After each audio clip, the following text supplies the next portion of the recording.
का मेरा सब्जेक्ट है why save money and why invest money.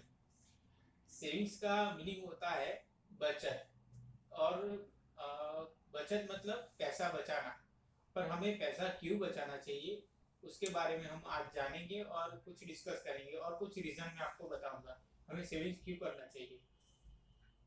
Savings करने के लिए फर्स्ट पॉइंट है, हमें सेविंग्स अपने फ्यूचर में आने वाले प्रॉब्लम के सामने खड़े रहने के लिए करना चाहिए। जैसे कि जॉब लॉस, बिजनेस लॉस, या फिर आप इमरजेंसी, मेडिकल इमरजेंसी ले सकते हो। या फिर हमने कोविड भी देखा, जिसमें कोविड में हमने जिनके पास सेविंग्स नहीं था उनको बहुत सारी प्रॉब्लम हुई अपने घर चलाने में।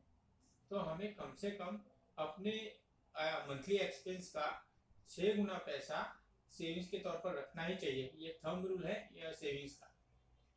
और सेकंड पॉइंट, अगर हम खुद सेविंग्स करते हैं तो अपने फैमिली मेम्बर भी उसको फॉलो करते हैं और उनको भी वो सेविंग्स की आदत पड़ती है। थर्ड पॉइंट, सेविंग्स करने से हमारे फिजूल खर्चों पे ब्रेक लगती है और हमें इन्वेस्टमेंट के लिए हम इंस्पायर होते हैं। ये हमने देखे सेविंग्स के 3 पॉइंट।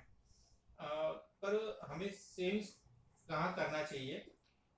सेविंग्स हमें अपने बैंक अकाउंट में पैसा जमा कर सकते हो, या फिर अपने घर पे हार्ड कैश रख सकते हो। पर घर पे हार्ड कैश रखने से अच्छा है बैंक के लॉकर में रख दो या फिर अपने सेविंग्स अकाउंट में जमा कर दो, तो ठीक रहता है। अभी सेकंड पॉइंट पे आएंगे, व्हाई इन्वेस्ट मनी। इन्वेस्टमेंट का मीनिंग होता है निवेश करना। पर हमें निवेश हम क्यों करना चाहिए और निवेश के बेनिफिट्स क्या है उसके बारे में हम जानेंगे। जैसे कि निवेश की बात आती है, वैसे ही हमें थोड़ा प्रॉफिट की एक्सपेक्टेशन होती है, पर प्रॉफिट के साथ थोड़ा जोखिम भी जुड़ा हुआ होता है। पर अगर वो हम लॉन्ग टर्म के लिए कुछ सोचते हैं या लॉन्ग टर्म के लिए कुछ प्लान करते हैं तो जो जोखिम है वो नील हो जाता है। तो इसीलिए जब भी आप इन्वेस्टमेंट के लिए प्लान करो तो थोड़ा लॉन्ग टर्म के लिए करो, कम से कम 5 साल के लिए। फॉर एग्जाम्पल, हम आज जो चीज़ 100 रुपये की मार्केट से खरीदते हैं, अगर वो चीज़ 1 साल के बाद हम खरीदने जाएंगे तो 105 रुपये की मिलेगी। और उसका यानी वो 5 रुपया जो है वो इन्फ्लेशन है, महंगाई है। और वही पैसा जो हम 100 रुपया हमने जो खर्च करते हैं वही पैसा हम बैंक अकाउंट में खाली रखेंगे तो उस पर हमें उसका कोई ग्रोथ नहीं होने वाला, उस पर कोई रिटर्न नहीं मिलने वाला, कुछ नहीं मिलने वाला। तो इसीलिए जो हम जो आज 100 रुपये की चीज़ खरीदते हैं वो 1 साल के बाद 105 रुपये हो जाएगी।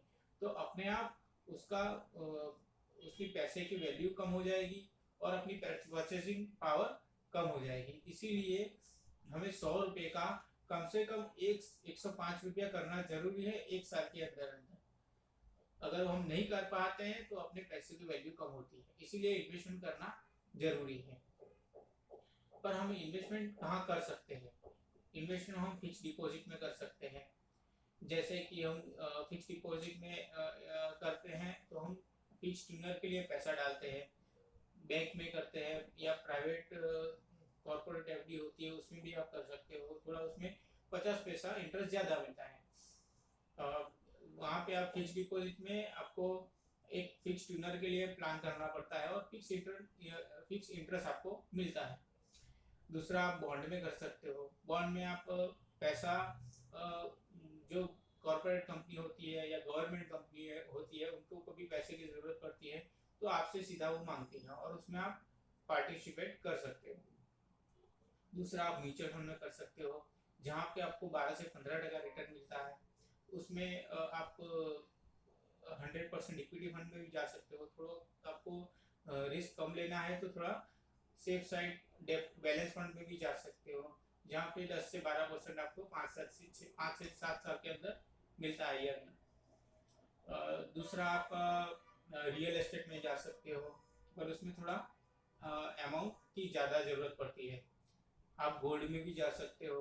गोल्ड में आप फिजिकल गोल्ड मार्केट से ले सकते हो। आप गवर्नमेंट के जो बॉन्ड आते हैं सोवरेन गोल्ड बॉन्ड, उसमें भी आप कर सकते हो। उसमें आप सीधा अपने डीमेट अकाउंट में सोवरिन गोल्ड बॉन्ड के लिए अप्लाई कर सकते हो। दूसरा, आप डायरेक्ट इक्विटी में भी कर सकते हो, जहाँ पे कुछ आप अपने खुद का बास्केट एक बना लो, जहाँ से 15 से 20 स्टॉक आप सिलेक्ट कर लो। वहाँ पे आपको हर महीने जो आप मंथली आपके पास जो पैसा रहता है, कुछ बचत होता है, फॉर एग्जांपल आपको महीने में 10,000 की बचत हुई, तो हर महीने उसका मंथली जो आपने बास्केट बनाया हुआ है तो उसको बाय करो, और हर वो आपको रेगुलर करना पड़ेगा। फिर एक बार बाय कर लिया आपने, फिर आपने छोड़ दिया, वैसा नहीं चलेगा। उसको रेगुलरली आपको हर महीने वॉच करना पड़ेगा, उसको बाय करना पड़ेगा, तभी जाकर आप स्टॉक का अच्छा पोर्टफोलियो बना पाओगे, डाइवर्सिफाइड पोर्टफोलियो बना पाओगे और उस पर रिटर्न जनरेट कर पाओगे। तो ये बहुत जरूरी है। मैं कृणाल पारेख, मैं उम्मीद करता हूँ कि आपको ये मेरे सभी पॉइंट्स अच्छे लगे होंगे, ये मेरा वीडियो भी अच्छा लगा होगा। तो प्लीज़ आपको कुछ डिटेल में समझना है तो मनी केयर इन्वेस्ट एडवाइजरी का कांटेक्ट करें।